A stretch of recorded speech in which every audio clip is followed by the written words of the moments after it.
Memorial Day doorbuster deals are here at Lowe's. Right now, Rewards members save $80 on the Master Forge 4-burner gas grill, now just $149. Plus, Rewards members save $900 on the Lowe's exclusive Hisense French door refrigerator, now only $999. Lowe's, we help, you save. Valid through 5/26. Selection varies by location. While supplies last. See Lowe's.com for more details. Program subject to terms and conditions. Details at Lowe's.com/terms. Subject to change. The following podcast may contain discussions supported by science that may be considered dangerous to some listeners and conspiracy theorists. Discretion is advised. The 3 Down Greencast is brought to you by Lucky Bastard Distillers, Saskatchewan's premier distillery, and by the Pile of Bones Brewing Company, brewed in the heart of Regina.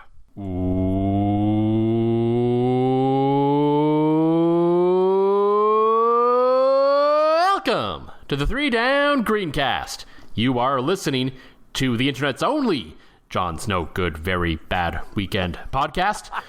I am Joel Gasson with John Fraser as usual. We got plenty to get to. The Riders had their first preseason game in Winnipeg. Honestly, for a preseason game, it wasn't the least entertaining thing I've ever watched. It was one of the more difficult things I've ever watched, and we will certainly get into that a little bit.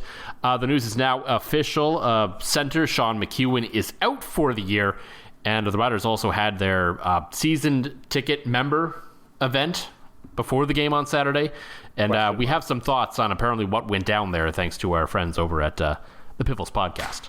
Yes, I know they're going to be getting a little ranty about it tonight. I was texting with Greg earlier about unrelated stuff, but it sounds like if you like anger and rage, Piffles is your place to be this week. But if you like happiness and beer talk, we're here for all 8 of you. But yes, if you ever wondered just how strong the Fraser curse is, this weekend, oh my God. This was an all-time bad weekend for the other co-host of this fine program, Jonathan Q. Fraser. That's right. As amongst some other things that happened, 2 of his biggest, shall we say, for lack of a better term, sporting events did not go well. No. First, of course, as y'all know, the Saskatchewan Rush did not win the NLL title, but I don't think there's any shame losing in the championship series to a team that's now won a couple in a row, so that is what that is. Especially when you had 17 guys in your postseason roster make their first playoff appearance. It still stings. You got to Game 3 in their barn. It sucked. Not going to lie. It sucked. And fair enough, yeah, for sure. The service at the bar was a little slow, so I couldn't even numb that with pain. And that wasn't even the worst of it, Cass. No.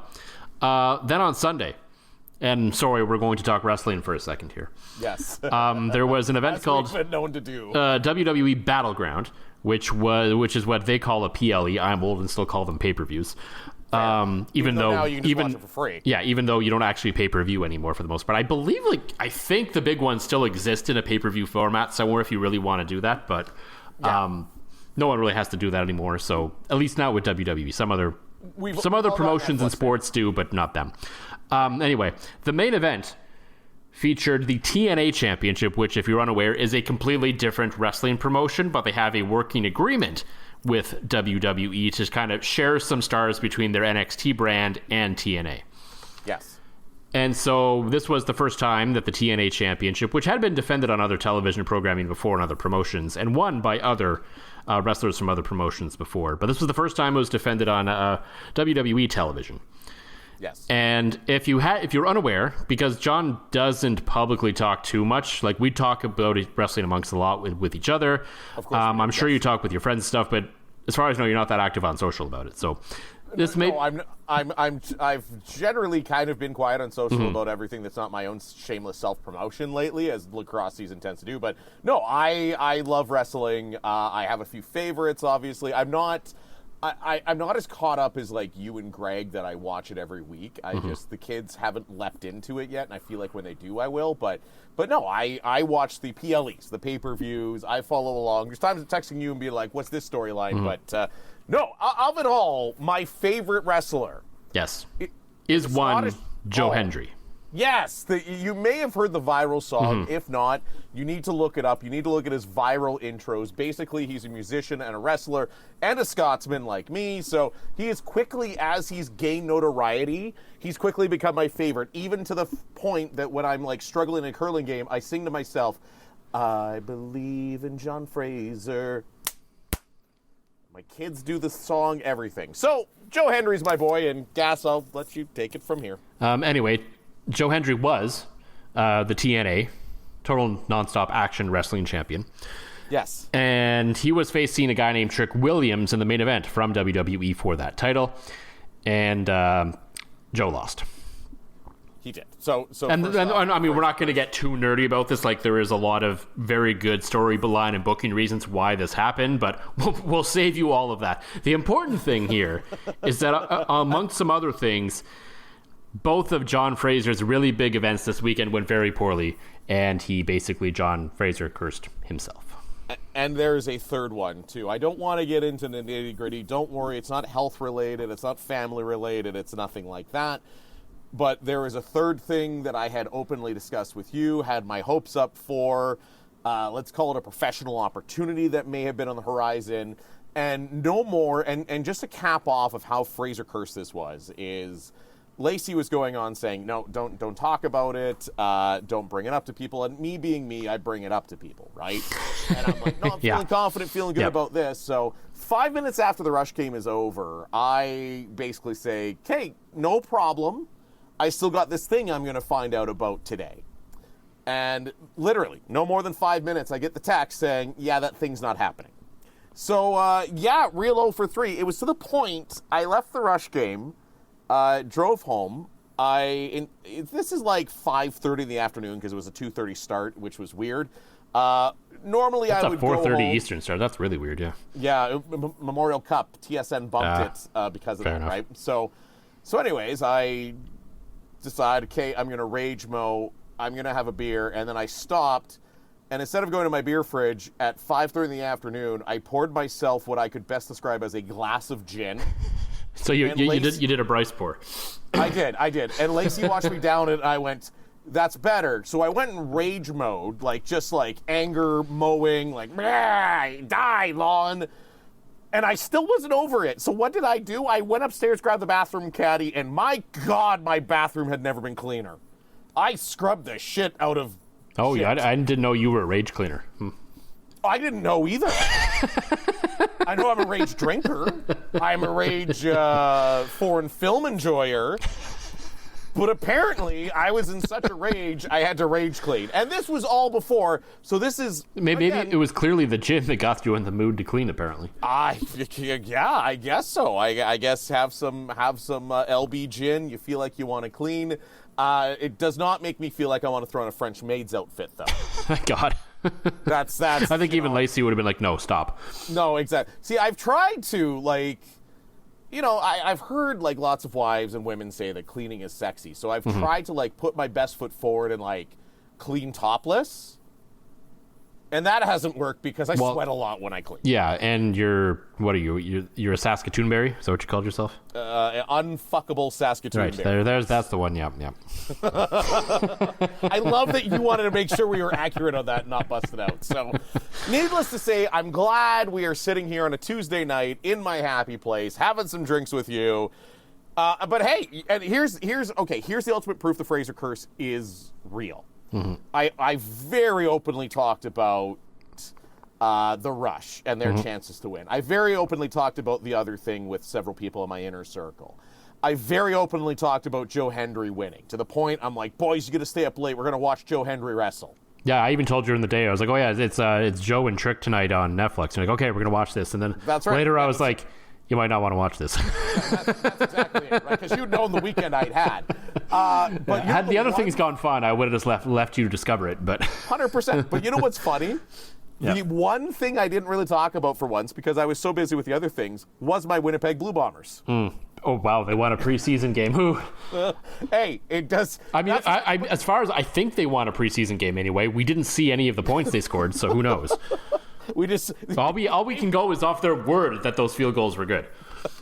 I mean, it's Sergio. We know that. So I feel like anybody that's like, yeah, but your Bombers won. The Fraser curse isn't real. Oh no, I didn't mention the Bombers. Which is, in fact, we were here a week ago telling you probably don't watch this one for entertainment purposes. And there goes my Bombers winning. Yeah, and I mean you've rode the reverse Fraser curse to like multiple Bomber Grey Cup appearances and a couple of wins. So like we know that the curse is so powerful that even when you openly try to use it to your advantage, it'll still work. Until the Grey Cup game, then it just curses Zach Collaros. Mm-hmm. Or maybe he's just mid to start with. Maybe. Yeah. I mean, but hey, one more year. Wait. But I mean, did he sign that extension in the same kind of time period as they announced it the day before the game, I believe. So yeah, it was that was kind of what started your whole weekend. Oh my goodness! We really should have seen that for the the canary in the coal mine that it was apparently.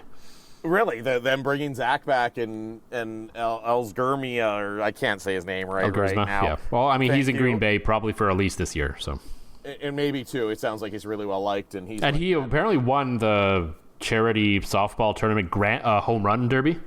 That's right. With the team. I mean, he has the potential to live every red-blooded human being's dream job. Just be a third-string NFL quarterback that's known as a great locker room presence. You never have to play. You're going to make a couple $1 billion. You're never going to get hit. You just get to go out with your buds, throw a ball around, and be a good guy, right? So I feel like the Fraser curse means more Zach, more questionable drug test conduct. I mean, in fairness to the Zach Collaros extension, we haven't seen the details of it yet. Justin Dunkerboy has not reported on it yet, neither has John Hodge or JC Abbott. So I would be curious to see how the money shakes out. If they're essentially on the hook for relatively nothing next year, then fine, whatever. If there's a big chunk of guaranteed money on next year's cap, then I would be a little concerned, yeah. I will. I just feel like... Because there is sort of the theory and the thought of, okay, they signed this extension to essentially rework the deal for this year. So he could, in theory, and we don't have any idea if this is true or not, but because the Bombers have stated that they had not spent to the new cap, which we're not entirely sure if it's actually been approved as the new cap or yet. There hasn't been an update on that. We don't know anything. It's not like the season is starting. CFL. It's not like the season is starting in a week or anything. No. And so, in theory, I suppose they could, give Zach the bonus to start this year, and they could give him another bonus in December if they wanted now to sort of pay him out for this year, and then maybe he just quietly goes away. Who knows? That's and like if they win at home, he has to retire, right? Like if they win at home, he has to retire. Why wouldn't you? No, I think you walk out of there with the Grey Cup, you say party at my house, and then you announce it that night. You be John Cena and you say I am the last true Grey Cup champion and leave. Just to bring back wrestling. Of course. Zach Collaros is out here to ruin football. Which he's done an okay job at times. Okay, if Zach Collaros went full heel and started coming out to the John Cena music, I think I'd be back on the Zach attack. Fair enough. Yeah. Yeah. not on the Zach attack this year is going to be Ryder's offensive lineman. I mean, he never was, so he was technically on the other side. That's fair. The guy who would be hoping to keep his quarterback healthy will no longer get to do that this year. As we know that Sean McEwen will be out for the year. We'll talk about that, the Rider Bomber preseason game, and the season ticket member event that happened on the weekend as well. But I was John, before that, for the Pile of Bones Brewing Company. Because I just heard it, what did you just open? I have a strange feeling that we may have done it again. The official, unofficial beer of the podcast, the classic white IPA. We have not done it again. Oh, okay. Believe it or not, I still have beers left over. That's how sad I was this weekend. Wow. That I still have beers left over from Adam from Pile of Bones. They're still in the fridge. They're icy cold. It's a Pile of Bones white IPA. Put it in your face hole. It's summer. For me, I am drinking something from our other sponsors. Ooh. As I had the thought in my head today. I was like, Every so often Bryce will give me a case of teas and then it just kind of sits there forever. That's fair. So I'm like, I should probably actually drink some of these occasionally. So because it's a little windy but a fairly nice day and a good night for sort of a nice light drink, I am having a Lucky Bastard Saskatoon Berry iced tea. Again, you can't go wrong with either one of those, folks. If you have friends that aren't into the beers, the Saskatoon Berry iced tea is not too sweet and tart. And then if you have friends that are into beers, and even like I've converted lots of people that are like that mainline like Coors Light the whole day, and you go to a pub afterwards and you say, "Hey, try this," and they go, "Oh my goodness, this is what beer can be." It can. So 100, it can, and it comes in a can. It does. It does. And you can have it in the can. Just not at the CN Curling Club. No. Something that looked like it was broadcast out of a can was the Riders Bombers preseason game on Saturday afternoon, as the Bombers did win 15-9 in what was I described as not the worst game I'd ever watched for a preseason game, quite frankly. And maybe I was just, taken aback by DT and Doug Brown basically saying that as well, and I basically had to go off their word for that because boy, oh boy. I mean, there's the one side of this issue is for a lot of people, I guess I was lucky and I logged on at the right time and got the stream going at the right time because I actually got to watch it. For a lot of people, for a good chunk of the day, CFL.ca was down and the CFL Plus was not working. And for some reason, it wasn't until the Edmonton-Calgary game later that night they decided, this still isn't working. We should put this on YouTube. Which maybe it should have done in the first place. I don't know. It's a platform that we know is going to work with the volume that's coming. I don't know why I got a little Italian there, but I don't know. You get the volume that's a coming. It's the volume that's coming. Yeah. Anyway, I get it. Yeah. So there was a lot of issues with that because the Rider Bomber game and the Montreal Ottawa game are going at the same time, and I'm sure the CFL.ca volume isn't used to it, but I mean, they ran it last year, and to their credit, I don't remember there being a single big issue with CFL Plus for the preseason in Canada. Maybe it was just as popular as the Jake Paul Mike Tyson fight, and people just wanted to watch Riders Bombers shot through a potato in a can with 2 bits of string. Maybe, but I doubt it. But yeah, so if you even got to see the game, you still didn't even really get to see the game. Because the Bombers, in their infinite wisdom, clearly just straight up put the Jumbotron feed on the broadcast without any consideration for anyone who was watching at home. If you wanted a nice close-up of the quarterbacks running around the pocket, you got it. If you wanted some weird angles of some plays, you got it. If you wanted the still graphic over Sergio Castillo's kicks, you got it. If you wanted random crowd shots, including a guy wearing O'Shea is my daddy shirt, which I have a lot of questions about, you got it. And yeah, sure. If you wanted to see when they were telling the fans to make some noise, you got it. It's just the Bombers are the Bombers are without question currently the most financial successful team in the CFL.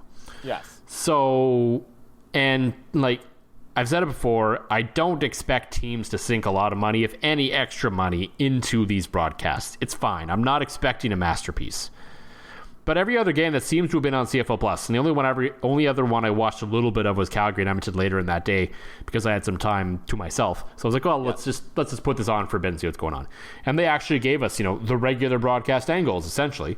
The quality was down a bit, and the broadcast was just, radio over top of it, but that's fine. But yeah, just try a little bit. Just give a little bit. Let us be able to see the game at home. The Jumbotron does not translate to watching outside of the stadium. And quite frankly, what I saw from Winnipeg is so bad, I would freaking hate watching that in the stadium. I feel like I got absolutely nothing out of that experience, no matter where I was watching the game. I mean, in fairness, Winnipeg is not exactly rich with Jumbotron, so you're watching most of it from the stands anyways. You don't see any replays, anything like that. So I can tell he's a guy that's been to Bomber games. I remember, the Riders going as far as having a separate broadcast crew, because I remember our boy... Edmonton did it last year, I believe. Yeah, and our boy Dan Plaster did it one year. Yep, Plaster and Mullender did one many years ago, I think 2015. We were actually talking about it with them the other day. That's funny, because I remember seeing it it was... I feel like I must have been at that game or something, because I remember seeing, Luke and our boy Dan, professionally lit and everything, and... I get it. That was basically, Plaster putting Mullender over into the color commentator chair. And like Plaster was a team employee at the time, so it didn't really cost them anything. Like, I get all that. Like I said, I don't expect these teams to spend a lot of extra money on this, but just consider that people outside the stadium are watching, and it seems like we'll see this week. I assume the Riders will. I mean, if Calgary of all places can put together a secondary broadcast where Lord knows where they were doing that out of that, stadium that was built in 1842. If they can do it, then anyone in this league should be able to do it. No, absolutely. Calgary, which is, like you said, playing at an antiquated stadium, probably at their all-time low in terms of fans interested in a preseason game. Please, Riders, please, just for our sake, go ahead and throw something on there. But I think, and this comes down to, and I've always said this, between the two stadiums, and I know they were built around the same time, but you can tell that New Mosaic had private money on board because it's got bells and whistles like in-house cameras that aren't potatoes and string and stuff like that. Meanwhile, you can tell that the Winnipeg Stadium was very much government funded because it's like, here's a concrete bowl with some turf in there and you're going to go play football. Close your eyes and imagine what you'll look like 6 months from now. How's your hair look? The same? Now picture how your hair would look if you started using Hims. If you're picturing the same you as before, but with much thicker and fuller hair, you'd be correct. What can happen in 3 to 6 months? You could pick up a new hobby and get not that good at it yet. You could do about half of your New Year's resolution. You could learn a few songs on the piano or pick up bass guitar. Or you could start seeing thicker, fuller hair regrowth through Hims. Not bad for just 3 to 6 months. Men, if you're starting to notice your hair thinning when you look in the mirror, you're not alone. Life just gets busier and busier, and it can feel like there's not enough time in the day to do something about it. So, try Hims Hair Loss Solutions. You can avoid jumping through a bunch of frustrating hoops and get access to treatment without even leaving your home. Hims provides you with the convenient access to a range of hair loss treatments that work, all from the comfort of your couch. Hims makes treating hair loss simple with doctor-trusted options and clinically proven ingredients, like finasteride and minoxidil that can regrow hair in as little as 3 to 6 months. Choose from personalized chewable, oral, spray, and serum treatments to find what works best for you. The process is simple and 100% online, so there are no uncomfortable doctor visits. Answer a few questions and a medical provider will determine if treatment is right for you. If prescribed, your treatment is sent directly to you for free. No insurance is needed, and one low price covers everything from treatments to ongoing care. Hims has hundreds of thousands of trusted subscribers, and they can help you get your confidence back too with visibly thicker and fuller hair. Start your free online visit today at hims.com/Hail Mary. That's HIMS.com/Hail Mary for your personalized hair loss treatment options. hims.com/Hail Mary. Results may vary based on studies on topical and oral minoxidil and finasteride. Prescription products require an online consultation with a healthcare provider who will determine if a prescription is appropriate. Restrictions apply. See website for full details and important safety information. Memorial Day doorbuster deals are here at Lowe's. Right now, rewards members save $80 on the Master Forge 4-burner gas grill, now just $149. Plus, rewards members save $900 on the Lowe's exclusive Hisense French door refrigerator, now only $999. Lowe's, we help, you save. Valid through 5/26. Selection varies by location. While supplies last. See Lowe's.com for more details. Program subject to terms and conditions. Details at Lowe's.com/terms. Subject to change. Ball there, so I mean, at least they have new turf this year with the lines painted on. Yes, not stitched on. I noticed that the end zones were nice and clean. I was like, must be nice. But it's disappointing for and a guy like me that was already disappointed, and I'm like, should I go back and watch this game? And you told me what the quality looked like. I'm like, oh, okay, that is not how you grab fan engagement. I get it. It's the preseason. You're not going to win any fans. But again, this is when you look into those south of the border fans that might be watching their obscure favorite college football receiver coming up here and hoping to see a little bit, and you're definitely not picking up that fan base. No, you're not. The one thing I did definitely take from the game was that the Riders should probably be seriously considering a new kick returner this year, which they should have been doing anyway. Even though I looked it up because someone said it to me and I couldn't believe it. Mario Alford actually ended up kind of near the top of the league in return yards last year, which says a lot about sort of the state of the kick return game in the CFL right now. But I think a lot of teams use a lot of different bodies through the year. Yeah, that's also true. Like I have that's a gut feel. That is not a don't roast me for that, all 7 of you. But it just seemed to me like, as a guy that watched a lot of ball, Mary Alford was really the only kick return specialist this year. It's like other teams had gone to oh, you're all fast and good. Our rosters are so small, we need you someplace, so you better be good at 2 things. Yeah, and that's another consideration now. So Drae McCray had a really good game, I think. Yeah. Not only because of the video. We had decent views of the kick returns at least, but the CFL stats still weren't completely working in this game because apparently the Riders at the time, I haven't gone back and looked recently, but there was no stats for any kick returns from the Riders, kick or punt, nothing. So my own math had him at over 150 yards combined. That included a 51-yard, really big one on an opening kickoff. And what really impressed me the most was, he would catch the ball and he would just run upfield, which to me is the simplest, most effective form of returning a kick, because I feel like too many guys get caught, starting to go sideways and, it feels like they get in their own heads so often because when they do get good, because they think they can do all the stuff and make guys miss and do this. And sometimes it does work out and you pull off that incredible return. But more often than not, it's better to catch the ball and run up the damn field, not to the sideline, not right out of bounds, which we saw at times last year. And I think it will be a breath of fresh air if they're able to get Drae McCray on the field in that role, because it seems like he's willing to do that. And he's actually a legitimate receiver who can back up and play some snaps in that spot if needed. Well, the greatest kick returner, I think, of our generation is Devin Hester for the Chicago Bears, right? All those years ago down in the NFL. And that was very much it.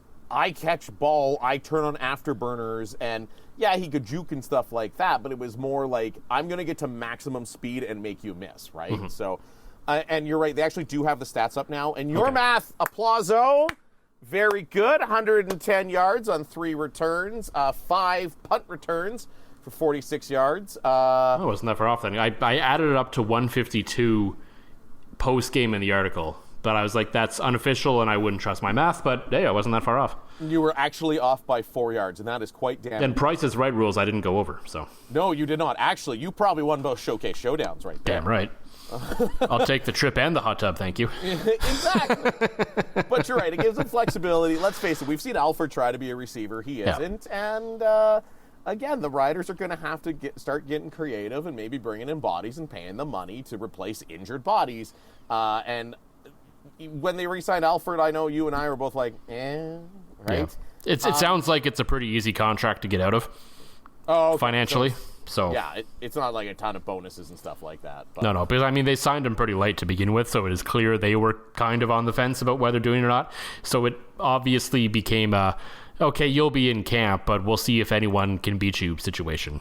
And I would say that looks pretty likely at this point. It actually, I'm just scrolling through, who wrote this? Dunk's article. Yeah.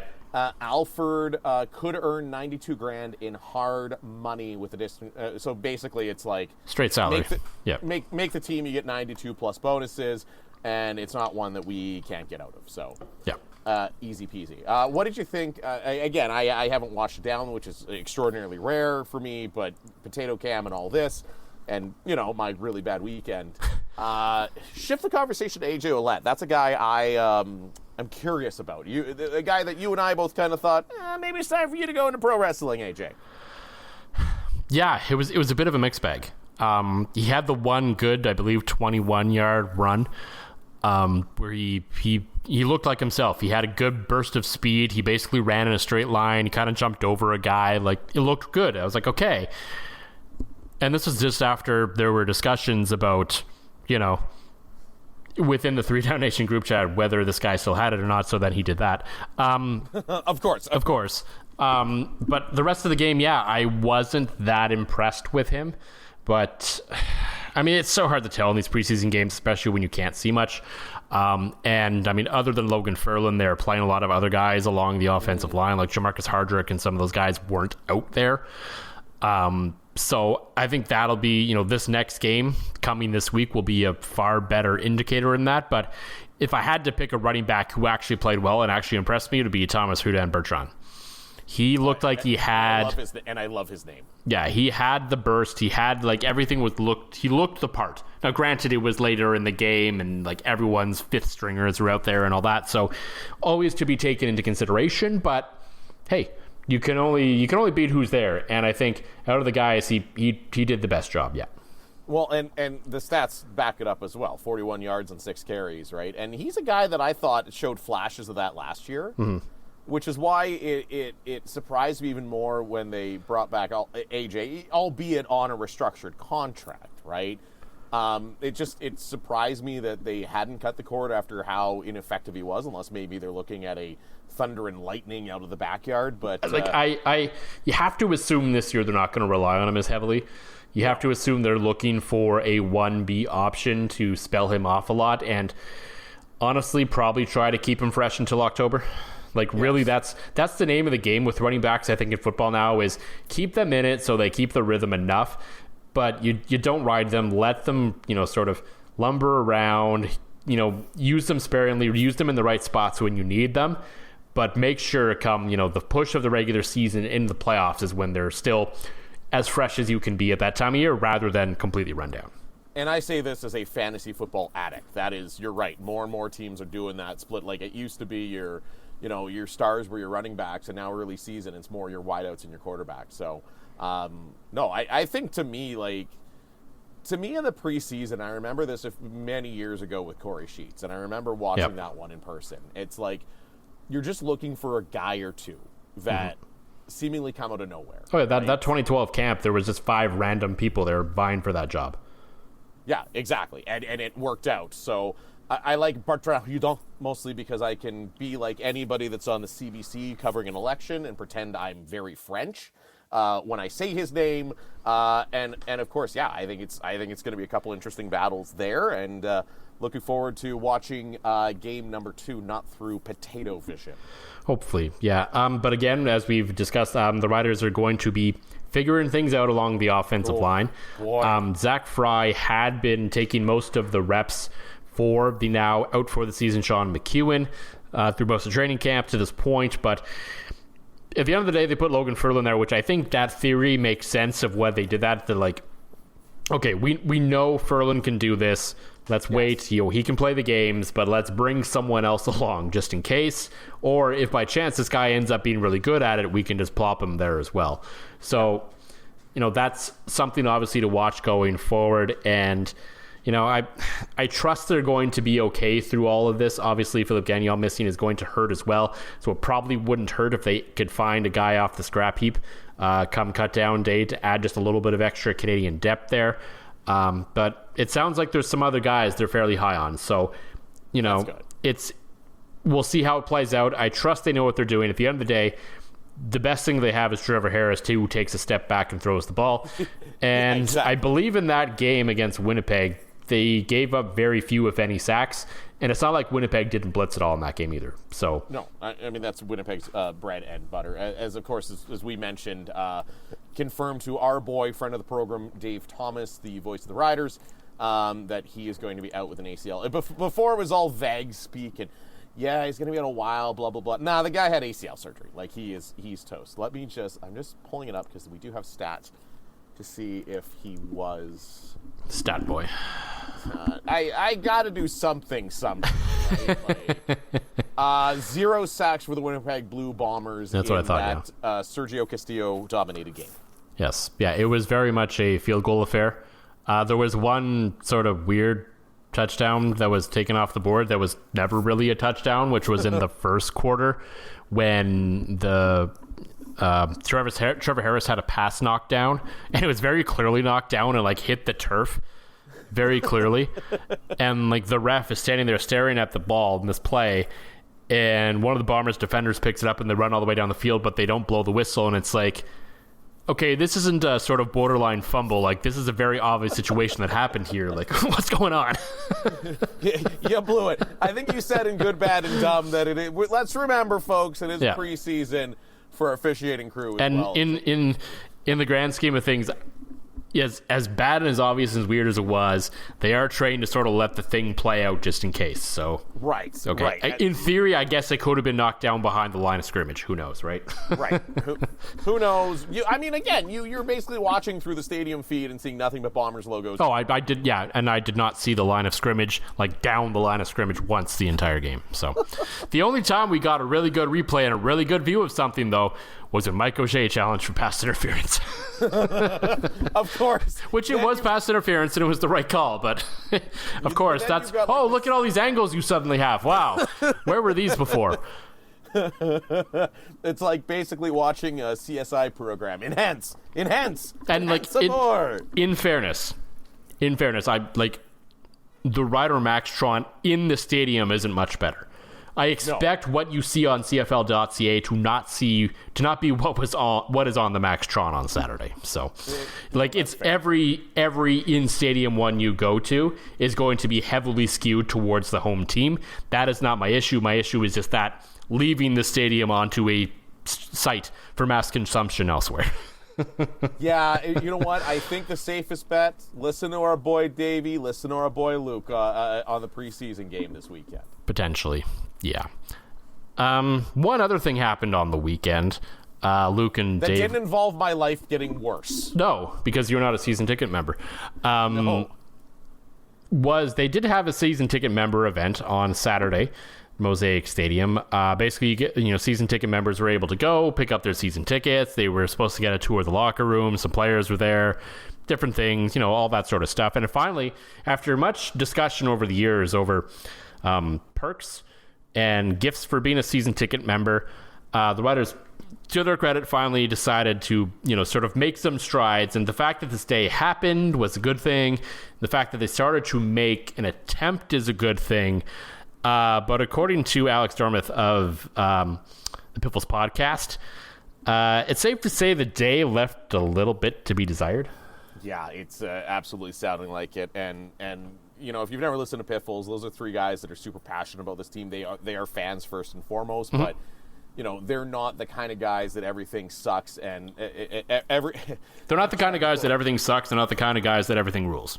Yeah, exactly. They'll call it as they see it. Yeah, exactly. A lot of credit to those guys for it. But yep. So to see Alex come out, because I know this is something they push for as well, saying like, hey, like we're committing to being at your games. We're spending a bunch of money.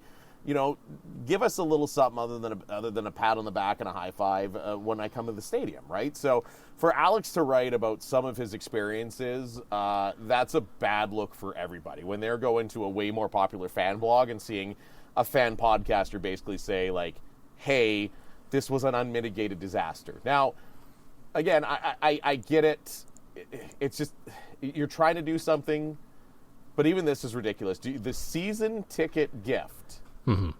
And I can feel confident because I speak from an area of expertise on this, that the gift for the Rough Rider season ticket holders was a coin. Mm-hmm. As Alex liked to said, does it at least unlock shopping carts? I assume it looks bigger than a loonie from the photos I've seen, so right. probably not. So it's not even like you could go out and use it for shopping. About the only thing you can use it for, and I learned this, I got a commemorative coin from as a souvenir once from a Grey Cup. Yeah, if you curl, you can use it, yeah.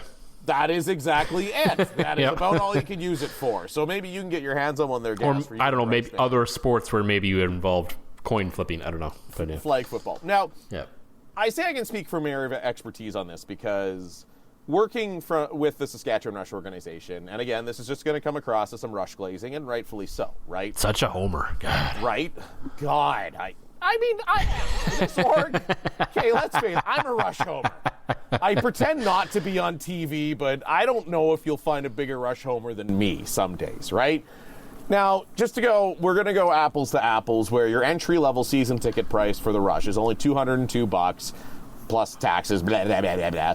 $341 for the Riders. But I can tell you, every season ticket holder got, whether you're $202 for the season or $675, which is the top range of Rush seasons, you got a cooler backpack, with the Rush logo. It's sharp, keeps your bevies cold, perfect for the summer. Who doesn't love some cold beers?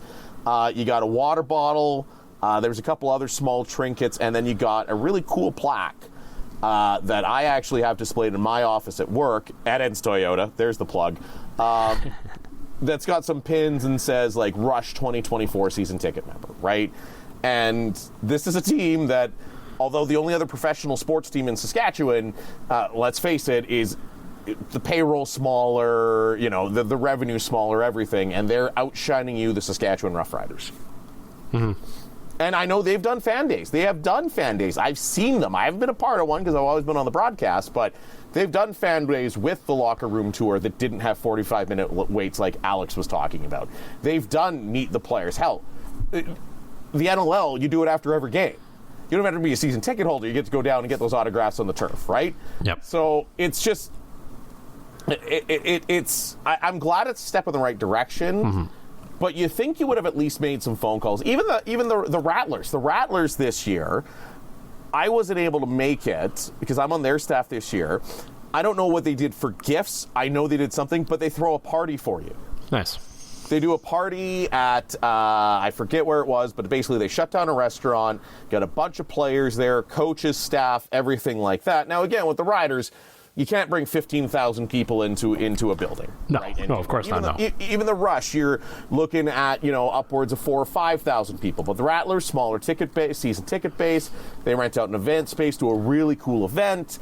And that, again, it's cool. It's showing the fans that you appreciate the fact that they are paying your salaries. And it's a good step in the right direction for the Rattlers. But how is nobody in the Riders organization picking up the phone, talking to the guys from SAS Entertainment Group about what they do? I know they do all sorts of stuff for the Blades. Can't think about the top of my head. I know Barrie season ticket holders are getting some extra stuff this year. How are you not on the phone with the guys at SEG or the guys with the CEBL saying, hey, we want to do something for our fans. What do you guys do? Yeah, it's do a little research. It's entirely fair, and teams across the league do a lot of things too. So you don't even really have to call. You can just kind of look and see what they do. And I have a replica Grey Cup ring. Yep. And from my cousins who gave me the spare one they got because they have 2 seats. They only need 1 replica Grey Cup ring. And I have an actual piece of the Camden Stadium turf. Yep. To me, if you're going to treat your season ticket holders, give them cool gifts like that. And again, you can't. I mean, the Riders haven't won a Grey Cup since 2013, so we don't know if they would do that, but... That's that, right? Exactly. They'll give it to the play-by-play guy if you haven't heard, but we don't know if they'd give out replica rings. So it seems like the Riders, I don't want to rip them too bad. No. It sounds like this was a good idea, poorly executed. It had the right intentions. It's just disappointing to not see one of the top organizations in this league not do a little better than they did. Little hiccups are going to happen, especially when you haven't done a lot of stuff like this. And with that many people, yes, that's fine, understandable. But yeah, it left a lot to be desired. And you would hope that they learn from this and something better comes out of it next year. Certainly, because you got to, at today's day and age, when it is so easy to sit in your air-conditioned basement in your shorty shorts with your free beers from Pile of Bones and just watch the game on your 65-inch TV, there's got to be more and more love given to the fans, and that might be an unpopular take. There are people out there that, robble, you should be at the game no matter what. I'm sorry, I got cheap beer in my fridge. I paid a bunch for a high-def TV. I'm probably going to sit at home. Memorial Day doorbuster deals are here at Lowe's. Right now, rewards members save $80 on the Master Forge 4-burner gas grill, now just $149. Plus, rewards members save $900 on the Lowe's exclusive Hisense French door refrigerator, now only $999. Lowe's, we help, you save. Valid through 5/26. Selection varies by location. While supplies last. See Lowe's.com for more details. Program subject to terms and conditions. Details at Lowe's.com/terms. Subject to change.